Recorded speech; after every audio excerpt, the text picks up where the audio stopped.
gotta see it both ways. Let's run back the film. Only keep it real, player. Tell me how you feel. Knowledge is the key to the game of the skills. Champions of the world, highlights on the field. Ball in the air, make the world go round. Head in the game, never let it out of bounds. Stand for the truth, otherwise take a knee.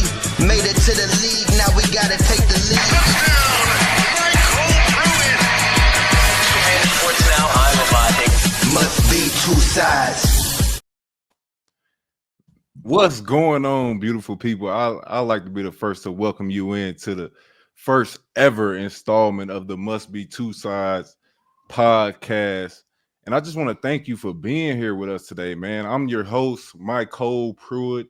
This is my co-host, my best friend, Ahmad Hicks, man. And we just want to touch on just the two sides of every story. I'm coming from the athlete side. He's coming from the media side, and just kind of how these sides have been pitted against each other for years, man.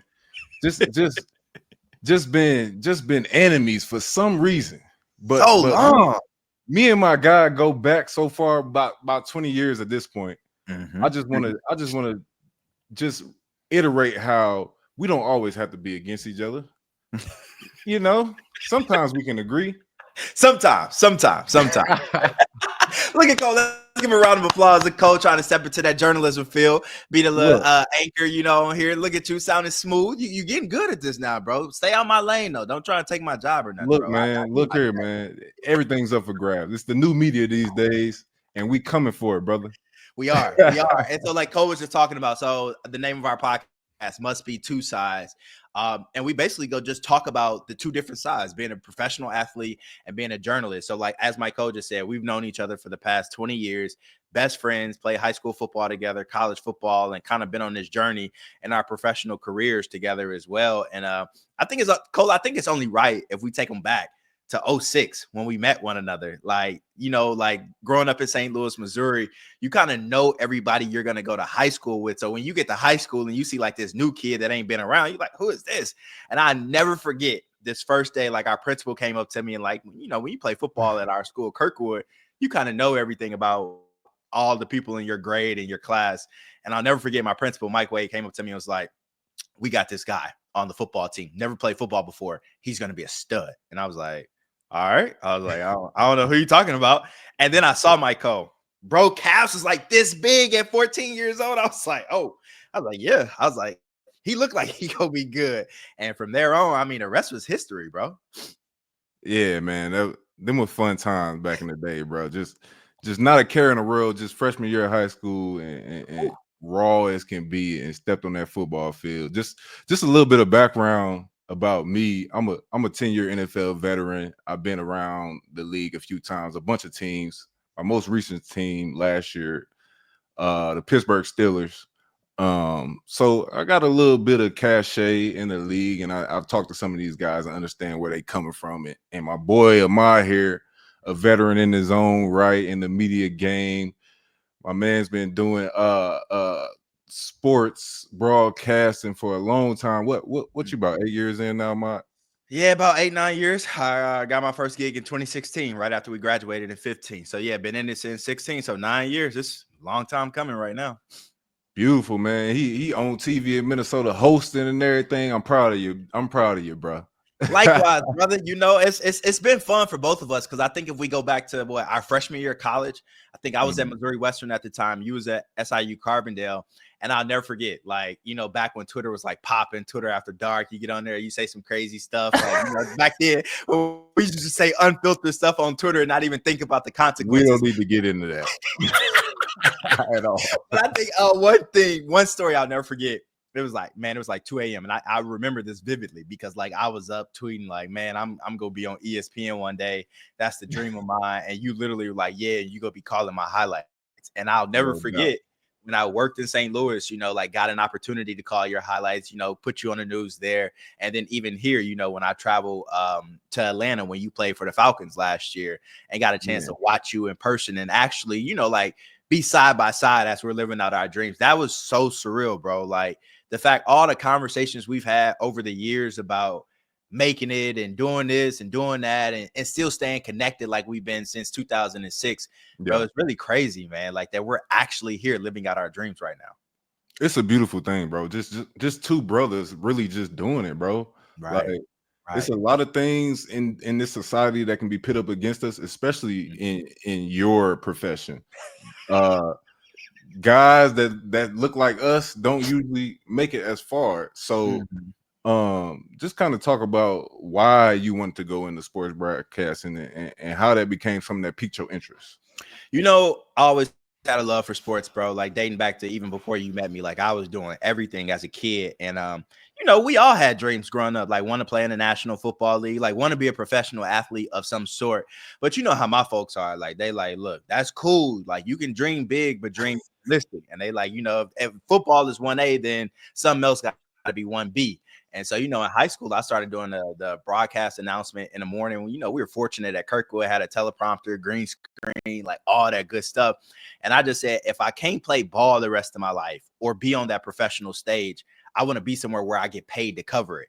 And honestly, you know, it's cutthroat. Like we'll talk about this in later episodes and whatnot, but like at the beginning of your journalism career, man, I remember making 28,000 in 2016. Like no money at all. Like I remember calling Cole one time, like, bro, can you send me $100? Like I need it. I'm down bad. And I remember you sent me 200. Like just shows you how Easy. real you are. But like, Easy. yeah. So like this industry is like, you know, it's cutthroat, but it still gives me an opportunity to like not really call it work. You know what I'm saying? Like you go to a football or a basketball game, you go for free, you watch the game for 3 hours, and then you interview an athlete after the game. Like that's not really work for me. You know, like that's something I enjoy doing, especially when you talk about football.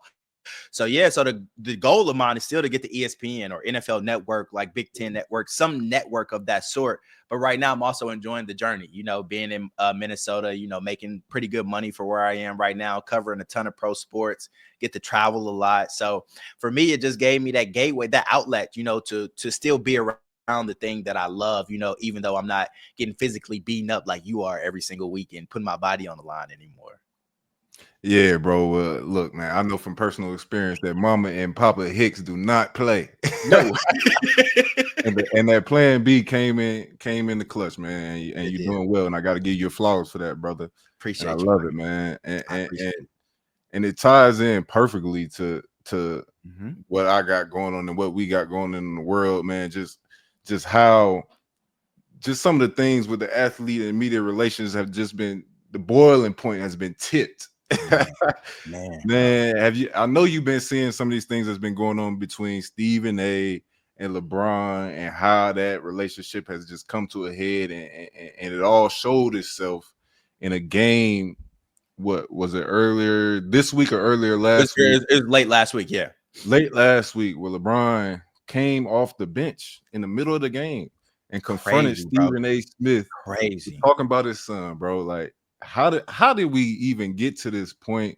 And who is in the right and who is in the wrong? I want to ask you before we even go deeper into that, right? Yeah, Say yeah, for what's up? instance, like media members talk about professional athletes all the time because Yeah. when y'all become professional athletes, I won't say nothing is off limits, but like as far as your game, everything can be criticized. Just like when we step in front of that camera and that red light come on, like anybody who watching us at home can criticize us, like, and we got to take it. And we deal with that a lot on social media. So my thing is, how do you deal? Well, I mean, you don't have a kid that plays sports right now, but how do you think you would deal with somebody talking about your child in the way that Stephen A. Smith did? Because honestly, when I saw his comments and him talking about Bronny and him basically saying like, Brian, like stop holding on to this kid and let him grow up, let him be a man, like let him go play in the G League, travel, do what he got to do. But for you, do you even think you would ever approach a journalist like during a game, like to get your point across? So me personally, I wouldn't do that. But Right. I'm not on the status level of LeBron James. He got a different set of rules that he lived by, which are above our comprehensive level. Facts. As in the point that he's at in his life and what he can do and what he can't do. So if I put myself in LeBron's shoes, I think I would do whatever I felt like doing in that exact moment, and that's what he felt like doing. I think that's so whack though, bro. Like all respect to LeBron James. Like I ain't coming on here hating on him. Yes, he is the GOAT, all that good stuff. yeah, But yeah. it's still like, bro, like, all right, putting myself in Stephen A. Smith's shoes, like I'm not a network journalist like him, but he does say a lot of crazy things sometimes, like, but that's his job. Like, I kind of say like Stephen A. Smith is no longer like the journalist, like we see each other. Like I consider myself like he's an entertainer, because when you step on First Take, you're no longer giving journalistic opinions or like $100 statements. million contract. 100 million, 20 million plus a year. That's crazy, bro. Woo! Oh my, like just divide some of that, let us get some of that pie. Like, dang, that's what I want. But like, my thing is like, he says a lot of opinions. So that's not really journalism. Like that's entertainment. Like First Take, they care about ratings, and you hear him talk about ratings all the time and him being number one and things like that. But my thing is for LeBron to approach him in that setting during the basketball game and whatnot, what is Stephen A. Smith supposed to do? You get what I'm saying? Like you coming up to me, I'm putting myself in Stephen A. Smith's shoes. You coming up to me, you saying all this stuff like blah, blah, blah. But what if I say something back and then you step closer to me and then we shove each other or something? All hell break loose. Who in the wrong? It ain't Bron. It's Stephen A. Smith. Then he got to come out and apologize. He go get suspended by ESPN. So I just thought that was like, it was weak by Brian, bro. Cause like Stephen A. Smith did not cross that line. Like, and Bronny is a pro. And if we being real about it, like how many second round picks, number 55 overall, get like $8 million guaranteed contracts and also get a chance to play in the first game, father-son duo, all this stuff. Like, I don't know how Brian can't remove himself and be like, I am kind of showing a lot of favoritism to my son, especially when he tweeted out last year, like, Bronny better than half these dudes in the league, is lightweight hilarious. Like, you put this spotlight on him, and now you're mad that people are talking about it, I feel like. Hey, look, bro, it's two sides to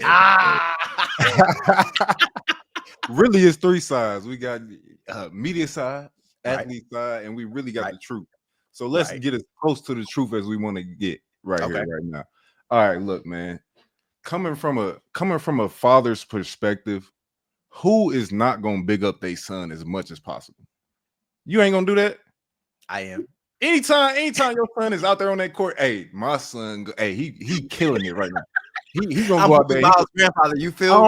I don't care if your son go up against him. He gonna dunk on your son. I don't care what you talking about. That's my son right there. So look, that's how that's just the one of the dynamics of this. But another dynamic is when you said you put yourself in Stephen A. shoes. So one of the things I heard Stephen A. say a lot, because he knows that he kind of has sort of a shaky relationship with some of these athletes sometimes because of some of the things that he says. You said it's mostly opinion, and I agree with that. You learned me something today. You said that real journalism isn't as much opinion as far as more like just reporting on what you see. Yeah. So you breaking that definition down to me, learn me something today. But Stephen A. always on his shows and everything goes out and says, look, I'm at all these games. If anybody has anything that they want to say to me, I'm right here on court side. You don't have to look far. Right. And LeBron, hey, he looked to his left. He took a double take. He did. There you go right there. I got something to say to this man. And guess what? He said what he had to say. So look, man, LeBron, when it comes down to it, the issue I think LeBron had with it is because Stephen A. talked about his integrity as a father. If anybody comes to you and they challenge your integrity as a father, you're gonna have something negative to say about that. You're gonna have some type of rebuttal about that. So I understand that his son is a NBA player now, so he's subject to any type of criticism, any type of critics that's out there. But Stephen A. went farther than that. Stephen A. said, LeBron, what are you doing? Like, as a father, you need to stop this. LeBron is a man that comes from a single parent home, didn't really have a father in the household, and is doing his very best to raise his children and got his child all the way to the league, man. And he's doing a hell of a job. We will say he's doing a hell of a job. Come on, man. He went to the G League and proved that, look, I belong amongst some of these players. Okay. Does he really though, Cole? Does he really?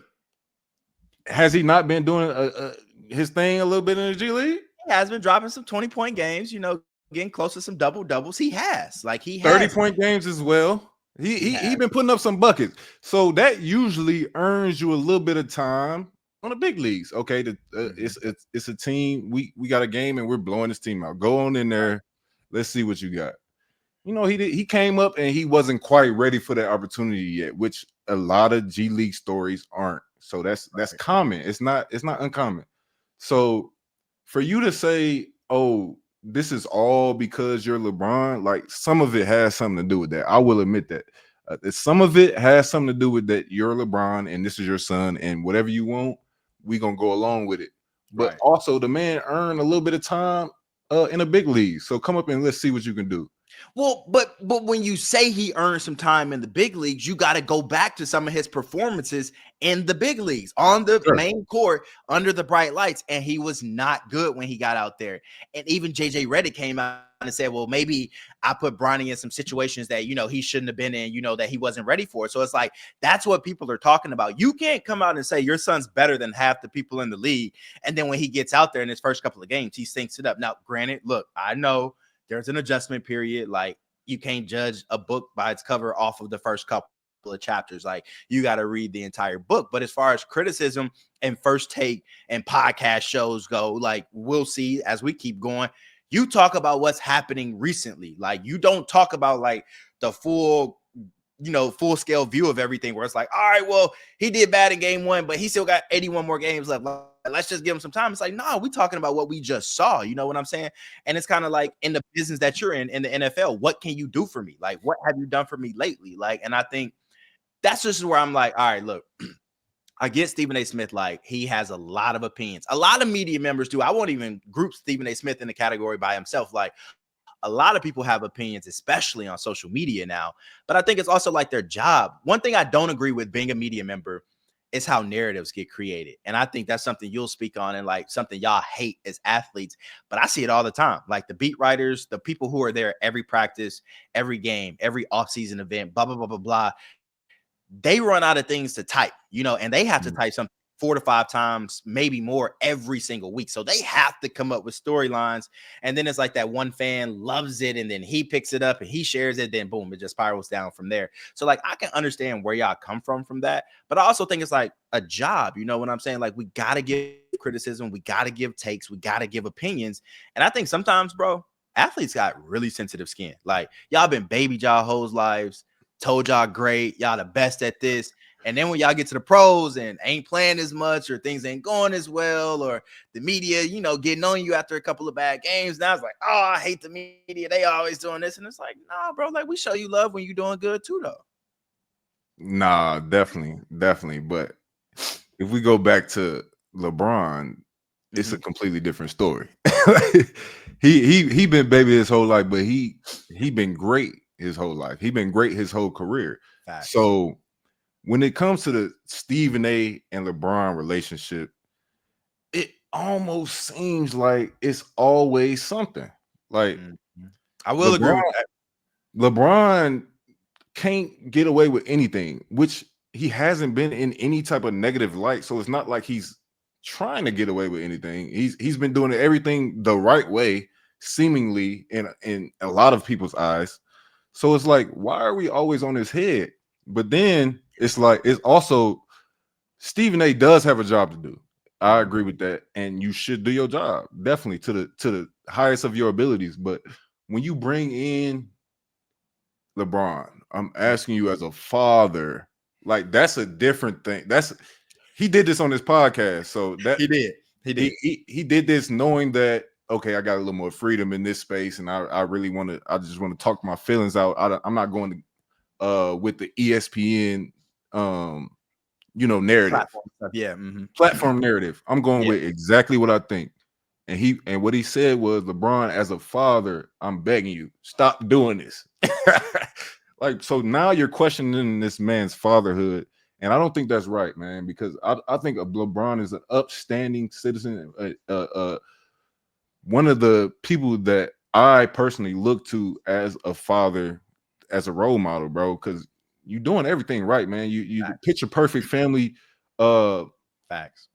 And how can I not really just side with LeBron on this when you're sticking up for your child, you're sticking up for your fatherhood, you're doing way better than you ever got to experience in your own life. Right. So that should be commended. That shouldn't be downplayed at all when it comes to his son Bronny and his relationship.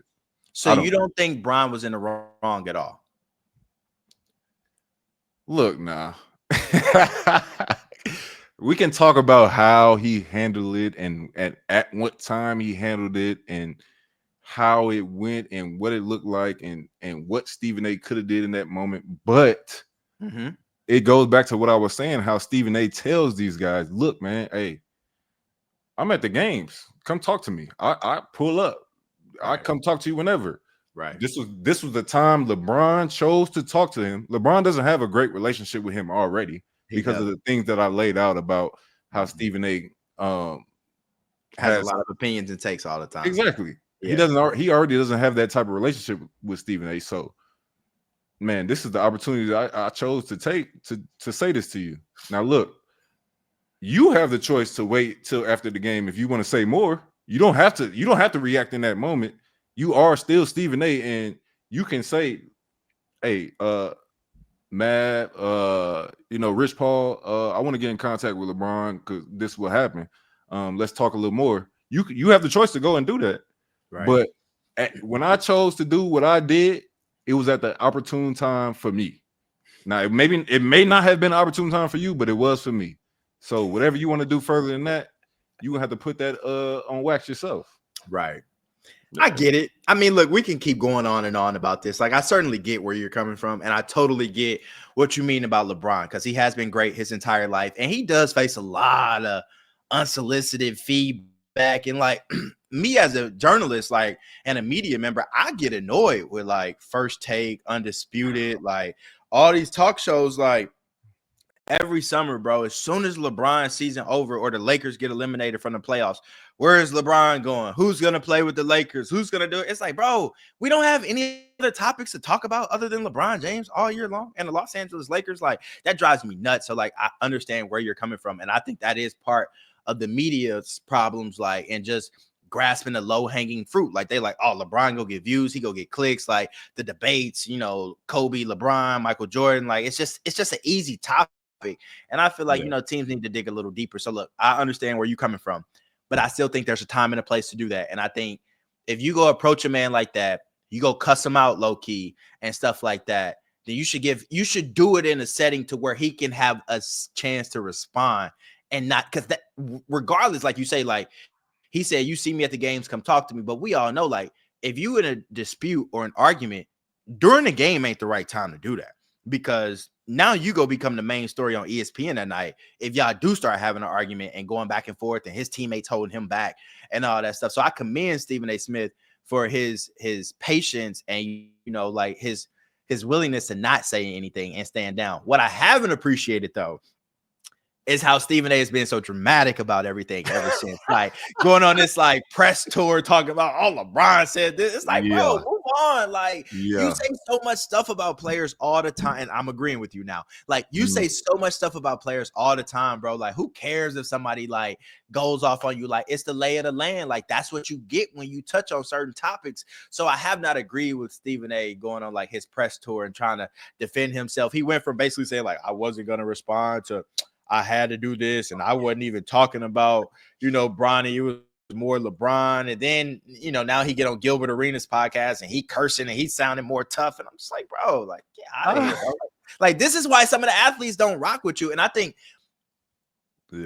local journalists and network journalists are a lot different. And I'll explain that for all our viewers, like in more podcasts. But I just think that, like, when it comes to a Stephen A. Smith and what he did, it's what they do on the national level. Like, you see all those former athletes get on ESPN and start hating on y'all and things like that. Whereas I think us local journalists, we kind of like know what lines to toe. You know what I'm saying? And so I think when Stephen A. Smith and guys like him do things like that, I think it kind of tarnishes the relationship between athletes and journalists. And I think that's something we go get into right now. Like, why do you think athletes just always have this like preconceived notion about journalists and lump us all together as one? Like that drives me nuts, bro. I just feel like it's two opposite agendas at time. It's Right. it's supposed to be the same agenda. We're supposed to be working together to promote the game and get more viewership to the game. Mhm. That's what it's supposed to be at its base. Right. But it has turned into um two different agendas. It's turned into, okay, um I want to look this way in the media, but the media wants to say this thing about me. So guess what? I'm not going to talk to the media at all. I want to get this message out to the fans, but the media has a different message. So we're not going to get no message out at all. Right. So when it comes to a situation like that, it's just a rock and a hard place. It's a barrier up between athletes and media. When they come in that locker room, we don't know whether or not you have this hidden agenda where you want to where you have ulterior motives and you want to put out these negative things to really bring yourself more notoriety, bring yourself more foot traffic on your page or your Instagram or whatever it is, and put us in a negative light. Right. So it seems like to boost your brand, you have to sometimes knock down ours. And that's what kind of pits us together, pits us against each other sometimes.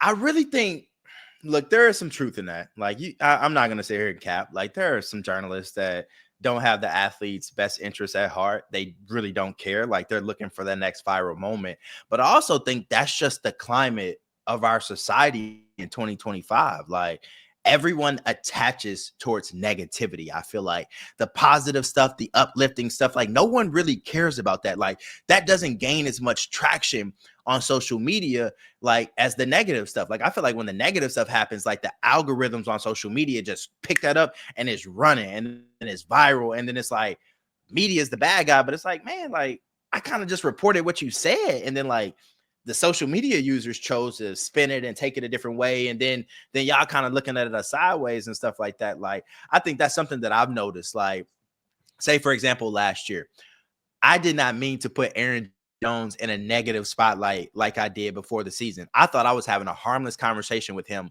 about fantasy football, the upcoming season, and planning the new offense. And I literally just asked him, what do you say to all these people, you know, like about hating on you about your fantasy football and this and that? Like, do you even care when people get mad at you, like when you don't have a big game? He was like, bro, you know, sorry for all my, you know, people who drafted me before, but we going to the championship this year, draft me, blah, blah, blah.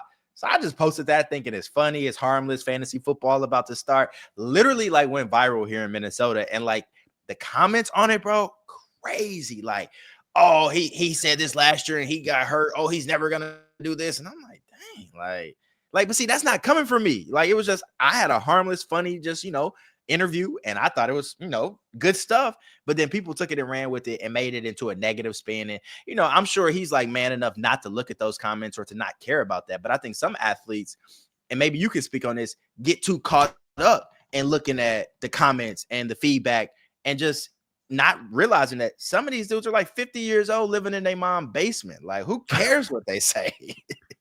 Bro, I do you think it's all on the athlete to not look at comments, or do you think it's kind of on the journalist a little bit to realize that what I'm printing right here could lead to maybe some negativity? Do you think it's just all on the athlete that, oh, you gotta be mentally strong and don't ever look at no comments? That's a very fair question, Cole. Yeah. And that's a very fair question. That's a good question. No, we do have a job. And I think I told that line very well. Like I think when I ask a player a certain question, I kind of find it controversial.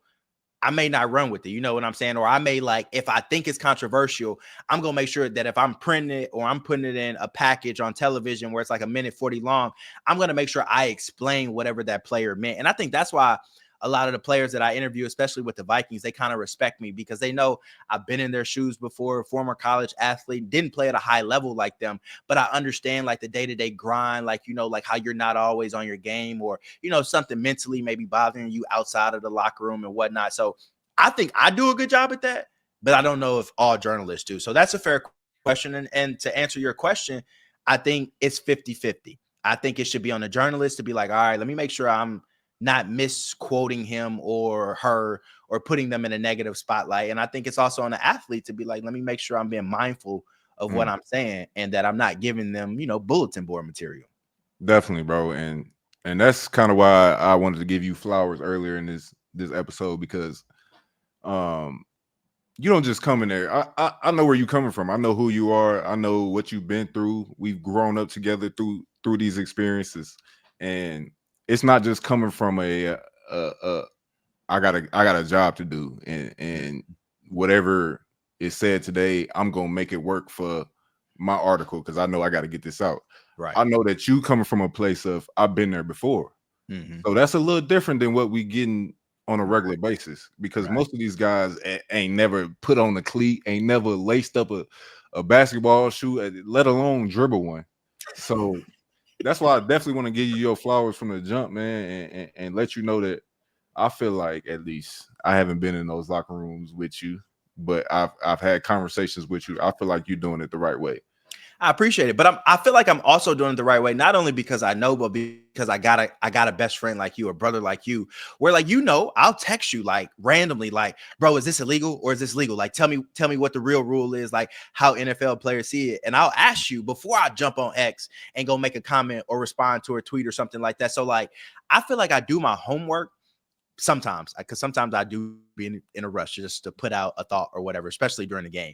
But I feel like I do a pretty good job of doing my homework. And like you said, knowing the game. And like, people ask me questions all the time. They be like, well, how do you like ask these questions? Like, how do you get these players to open up? And I'm like, one, you got to understand like down and distance, situation, etc. I'll Right. never forget, bro. I was so pissed this happened. Like, I think it was my first or second year. It was my second year here covering the Vikings. And the Vikings kept getting beat on dagger concepts at the end of the game. Like, Yeah. just, like seam and then a dig, like a Yeah. deep dig coming in, and they were getting burned on it. So, of course, I know that concept. I played the game, stuff like that. So I bring it up to coach after the game. Coach, what is it about these dagger concepts at the end of the game where you guys just keep, letting 15, 20-yard digs get open and get chunk plays and stuff like that? And it was so funny because when I did that, no other reporter had ever called out a concept, like a scheme or, a situation on a field like that. They normally just ask questions, like generic questions, like, what are you guys doing on that 3rd and 10 and blah, blah, blah. So Coach O'Connell gave a really great answer about what it was. Coach Flores kind of explained to me why they're in those scenarios and stuff off camera.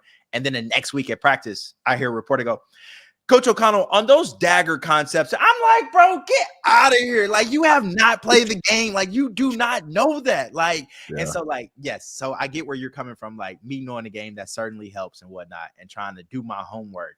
But I think that certainly benefits me. And I think what a lot of journalists don't get, and maybe you can speak on this in your locker rooms, like, how many times have like guys come up to you and just talk to you without a microphone and a camera? Because I think that's one thing that sets me apart. Like, when I go in the Vikings locker room, I don't go in the Timberwolves locker room a lot, but Vikings locker room is the one I'm in the most. But I feel I have so many conversations with those dudes without a camera or a microphone, and they're telling me a lot of stuff that I'm not going back to report. But they know, like, look, we can have a conversation about ladies and what you did in college and blah, blah, blah, blah, blah, like with your extracurricular activities. And it's safe with me. It's not going anywhere. Like, I'm not going to go report that on the news. And I think that helps me out in the long run, like, building that rapport with the players. So like, how do journalists that you've come across in your time, like, how do they normally operate inside locker rooms? Bro, you already know that this locker room setup is awkward as it possibly can be. Right. Look, they bring the media members in there before and after practice. Usually this is a time where guys are in transition. Guys are either getting changed, they're getting taped up, they're getting stretched out, they're getting ready for practice, or they're coming down from a practice, and they're Right. getting ready to just decompress and shower and get ready to go on to the next thing that they're doing for that day. So it's already an awkward situation from the jump. In my experience, not many guys have came over to me and said, okay, off the record, or let's just have a conversation, or I respect your game, this and that. Like, I watched you here and you've translated, or anything like that. It's more so guys, media members standing around in the locker room, looking over their shoulder, trying to see if, is the guy that I want here? No. He's hiding somewhere in the shower or something. Hate that. Trying to avoid you. And I'm here getting dressed and you're looking over your shoulder. I'm like, okay, buddy. Like, what are we doing here? Like, what is this concept? How can we make it better? Right. It's never really a situation where these media members are really trying to build these relationships, at least with me personally, it's always okay, tape recorder out. I got a few questions about this, and this. We talk for 10 minutes. One quote is used. So that's usually the setup. It's not convenient for either party, I think. Right. But it's just Well, how we've been set up. I'll counter. Must be two sides, right? Of course. I think it is convenient for us to be inside those locker rooms. Like, look, I understand totally what you're coming from. Like, especially being in a former locker room with you. Like, it's a little awkward. Like, and I will say that being a former athlete that used to get dressed and changed in front of 85 other grown men, like, it is awkward when you go in there after a game and you see a dude butt naked. You're like, I ain't trying to see all that. Like, like, and as they say, there are some journalists, I can't, I can't verify this or not, but they say there are meat watchers, and like, I'm not that guy, but I do say there are people like that, journalists like that in the locker room and things like that. But I feel like practice time is where you build that rapport with somebody, and you got to be in the locker room, because we only get to see our practice for 15 minutes, and that's stretching, special teams drill, and maybe one individual period. And then we only see you on game day after a game. And like you just said, you're coming off the field. We got 10 or 15 minutes before we get inside that locker room, and y'all trying to decompress after a bad play, good game, whatever the case may be. But we coming in there bombarding you, asking you questions and whatnot. So I can understand where you're coming from. But I also feel like if we don't build that rapport with you at practice in that locker room, like, then we don't have an opportunity to really get to find out the non-athlete side of you, if you get what I'm saying. Like, like for me, I know you. Like, I can call you, we can talk about whatever. But I feel like with the athletes that we cover here, it's such a fine line. Like, well, I can't do a story on you about your work and giving back and all that stuff, because I don't know what you're doing. Like, you're not telling me that. Like, your publicist isn't telling me. So it's like, I gotta be in that locker room to build that rapport. But like you said, there are other reporters in there that really don't care about building rapport, and they like, what you got to say for me today? And I can admit that is a little awkward, and especially when y'all get asked the same questions over and over, like by a different media member. I've seen it happen. So I understand it could be a little redundant. And then y'all get coached up not to give us like bulletin board material and like keep it cliche. And I will say the difference between NFL players and NBA players, and even MLB athletes for that matter. NFL players, bro, stick to the script so much. I don't know what these PR people tell y'all before y'all talk to us or something like that, but I feel like you never get an NFL player like going off the wall and just like, man, forget this, blah, blah, blah, blah, blah. Whereas in the NBA, you get a little bit more ego when you talk to those guys like an Anthony Edwards or something like that. But man, y'all be you want me to tell you what it is? What is it? Guaranteed contract. Hey, look here, man. Hey, when that money guaranteed, you can say whatever you want. Because you still go get it at the end of the day. You know that check is clearing. It's clearing every time. But we in this locker room on pins and needles. I might be going tomorrow, bro. I can't say nothing to y'all. Look, coach told me keep it in these lines. And if you get out of these lines, I can't promise you that you're gonna be here tomorrow. So that's what it is, bro. Like, how am I supposed to? I already got this guard up because I heard these horror stories of how y'all took this person's words and twisted them, and y'all took this person's words and twisted them. And then I got coach in the back of my head too, talking about, hey, don't give out this, don't say this, hey, you better not say that. Otherwise, look, man, you are expendable. And the next person, I know he ain't gonna say nothing because he a rookie, and he gonna listen to whatever the hell I'm talking about.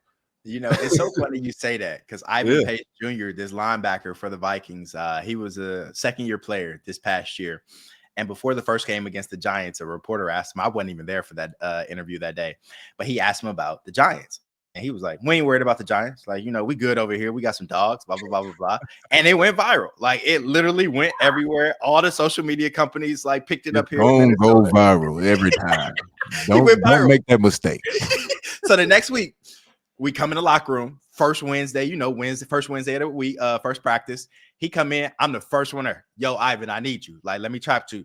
Soon as I pull him off to the side, he like, I'm like, bro, you know how I am. Like, I'm not gonna paint you in a negative spot. Like, I'm a total line. I'm gonna be respectful. Mm-hmm. And as soon as I put the camera and the microphone in his face, all his teammates came up. don't say nothing dumb today. Ivan, watch your mouth. Like, don't be getting. I'm just like, dang, like y'all really be on it in the league, bro. Like, we had a similar situation, bro. In Pittsburgh, our special teams, like before the season, this was OTAs. Our special teams coordinator was having a meeting. He was talking about the new kickoff rules and everything like that, and he was basically just joking around. He was just like, oh, I know where you going. Everything's new. Like we got this person back there. We got this person back there. Hell, we might even put Justin Fields back there. And most people in the room took it as a joke. Like, okay, yeah, we being funny, blah blah. But our running back Jalen Warren goes and tells a reporter that, oh yeah, these new kickoff rules are crazy. Our coach is even talking about putting Justin Fields back there. And it became this huge thing, bro. And everybody got on him like, bro, are you serious? Like, why are you pulling things from the meeting that you know that shouldn't be going out? Like, everybody knows this shouldn't be said after we leave here. Like, this is just like he's not gonna go back there and play kickoff return. Like, we know that. So why are you going and doing this? And Mike Tomlin made a big deal about it, and everybody laughed at him, everybody joked at him. But I'm sure in the back of his head, his next interaction with the media is, okay, look, I last time I talked to the media, I said something crazy. So let me make sure I'm on my P's and Q's this time. So like, obviously it's gonna be that type of situation when we talk to y'all. Like, we're not finna give out all our information because it's not going to benefit us in any way. So my question for you then, it's kind of like we talked about earlier.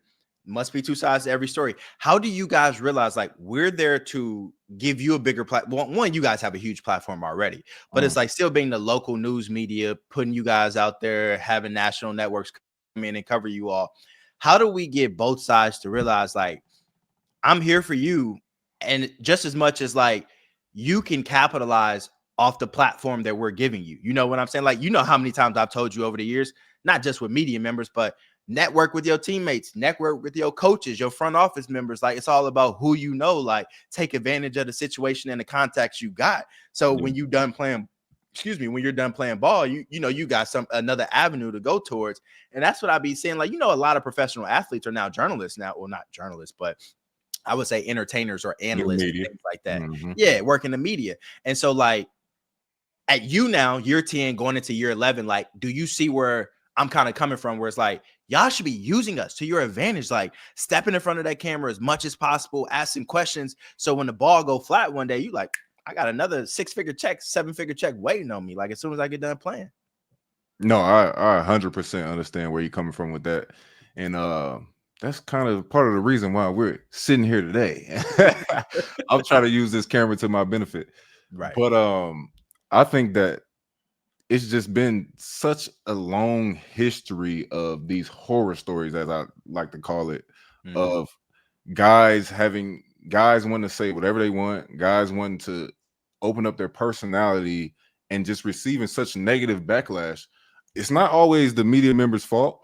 It's like you said, it's a lot to do with social media. It's a lot to do with those people in their mom's basements, that faceless, no name, literally just comment whatever they want to, and with no type of repercussions. So a lot of it is that, but that could really get into an athlete's psyche. That could really get into the athlete's back of their head, and not only affect how they interact with the media, but definitely affect how they even the product that they show on the field or the court. And it's unfortunate that some of these guys are a little not as mentally tough as they should be. But you have to be trained. You like, that's something that's learned. It's not something that you're automatically born with. And a lot of guys, NBA, NFL, MLB, whatever league that they're in, especially the NFL, has come up hard, and they made it through a lot of stuff. They didn't just, it hasn't been an easy road. So media training, okay, you can use the media this way. Nobody ever told them that. Even like the very minimal media training that you get as a rookie in an NFL, man, these guys, a lot of this stuff is going in one ear and out the other. Because look, I'm just trying to make the team. I'm just trying to figure out what I'm gonna do with this money I just got. I'm just trying to figure out, oh, it's a few extra females in my DMs. What am I gonna do with this? So You don't even care about the media training you the get. media training is anyone. Okay, I gotta talk to him, whatever. Coach told me don't say this, I'm good. But Oh my God. there is never a there is a very slight, okay, you can use the media for your benefit, but after rookie year and that 1 hour session that you probably had during the OTAs, Right. you don't hear about it again. So it's like these guys aren't being trained, these guys aren't being taught. So how are they going to learn these things? And then when we get into a setting where we're actually interacting with the media, we see what kind of things go on as far as, wait a minute, that's not the actual quote that I said. It's Right. you twisted it a little bit, and now they're trying to come on me. They're trying to come at me in a negative way. So how do I navigate that? That makes sense. It's 2 points that I wanted to bring up. Like, I don't know if you saw this viral clip that's been going around social media. I don't know the guy's name, but for Kansas State, he was like distraught after losing in the Big 12 conference tournament just the other day, I think yesterday. And he was basically saying like, man, I'm so sorry. Like, like I let all the NIL comments and like all the backlash get to me and it got in my head. And I wish I could have just gone back in time and blocked all of that out and just went and played my game. And I felt like I didn't do a good job in the tournament, because like I let all the naysayers and doubters get to me. It goes to what you said, like you got to be mentally tough. And I also think sometimes media members do catch out when you guys are very vulnerable. Like Dallas Turner, for instance, I'll never forget, like, he played at Alabama. They lost to Michigan. And I'll never forget, like, I'm a Bama fan. So like after the game, I got a quote soon as that game ended. And it was like, Dallas Turner declares for the NFL. And his quote was, like the reporter was like, are you coming back next year? He was like, I'm out of here. Like, and it was like, he made it seem like he was pissed and like didn't care about Bama. So like, I'm talking to him about that off camera. And I was like, bro, what was it about that comment, that went viral like after the game? I said, because I'm pretty sure like you didn't mean it like that. He was like, bro, that was the first time ever where we had media in the locker room immediately following the game. He was like, all season long, like, couple players go to the media like after your 30 minutes, you cool down everything. He was like, we had never been trained on like journalists coming in immediately after the game and like asking us a question. He was like, so that never happened. He was like, so I was frustrated, like, so I just gave him an answer, but it's like, of course that's not how I felt about Bama and Saban and everything. And I was like, I already know, bro. Like, like you ain't got to explain to me. So there are some very vulnerable situations that you guys get put in. I want to ask you this though. What are like the guidelines for professional athletes? Like, because for us, like producers, news directors, managers, like they be like, I want you to talk to this player and I want you to ask them that. And I'll be like, that's not how that go. Like I'm gonna get who I get that day. And whatever we end up talking about is what story you're going to get. Like, I'm not going to force in a story unless it's like a big storyline. Like you just signed a new player, competition battle. Of course we go talk to you about it. But like, I guess for you guys, like, do you get fined if you don't talk to media? Or like, because I know you used to be the slowest person to get ready after games at Carbondale. You used to be the last one in the locker room all the time. But I'm pretty sure now you be getting out the locker room before media members come in, don't you? No, I take my time. I still take my time, brother. They're not finna speed up my process. So do you guys like, do you ever turn down media members? And if you turn down media members for an interview, or not you, for instance, because I know you're probably not getting bombarded a lot, but like, say, for instance, you played this past year with Russ Wilson, George Pickens, things like that. What happens to you guys when you decline an interview? Basically, you can decline an interview, but you can't consistently do it. Like if it's a point like where like the situation you just brought up where okay, it's a lot of emotions going on, and at this point in time, I don't think I can talk. Okay, fine, that's good, but we're gonna get you on Monday.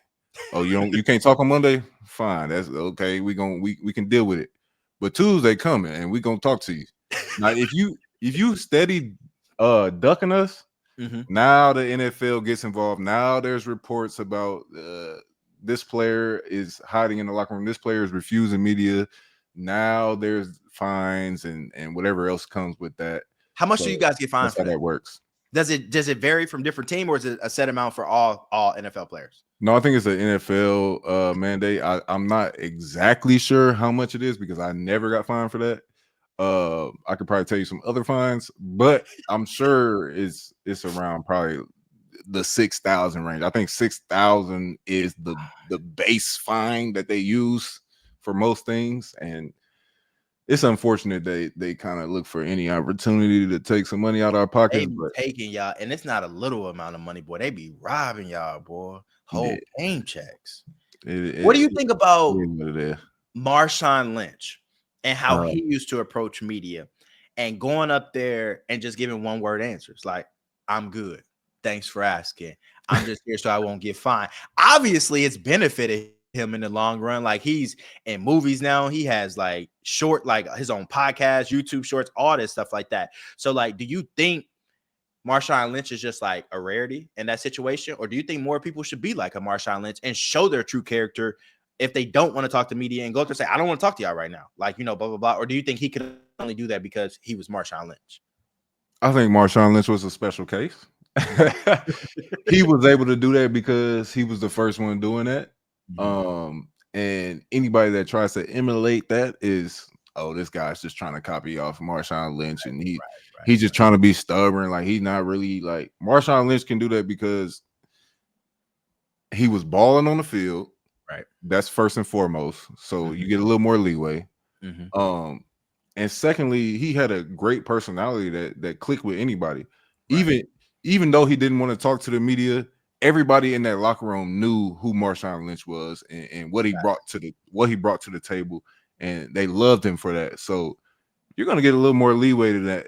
And the outside world, as far as sponsors, endorsements, and all that, they're gonna end up being able to see that as well, coming down the pipe. So that makes sense. That makes sense. Well, I feel like we can keep going on and on, but we got to wrap up this first episode. We're just giving the viewers now just a snippet of the things we're going to be discussing. We're not going to be talking about Stephen A. Smith and LeBron every single week. We're going to be touching on everything, like from fashion to trending topics to like two sides of everything, pretty much. Like the truth, like we go get down to the bottom of everything.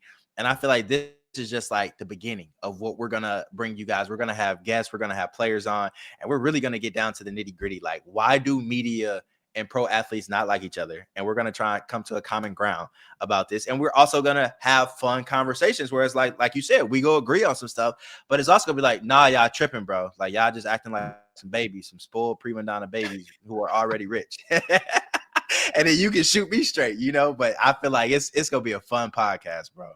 Definitely, man. A lot of fun ahead, and I'm super excited, bro. We getting down to the nitty-gritty, and we really digging in, man. It's gonna be the game, it's gonna be the story, and it's gonna be the truth, brother. And that's all it's gonna be, man. I appreciate y'all so much for joining us on this first episode, and keep tuning in. It's gonna keep getting better and better. Absolutely. So make sure you comment on this, you like, subscribe, follow our YouTube page, follow us on all our social medias, Must Be Two Sides and whatnot. Tell us what you want to see, what you want us to do better. Tell us what you want us to talk about. Anything, we go make sure we dive into all of that. So we appreciate y'all tuning in for the first episode. Plenty more to come. We gonna make sure we're dishing out multiple episodes in a week coming up here shortly. But right now we're just getting our feet wet, trying to do things that we've always dreamed about. Two brothers making it happen from St. Louis. So yeah. Let's get it, baby. All right, man. We'll see y'all for episode 2. Appreciate y'all for tuning in. It Must Be Two Sides. Yes, sir. All right.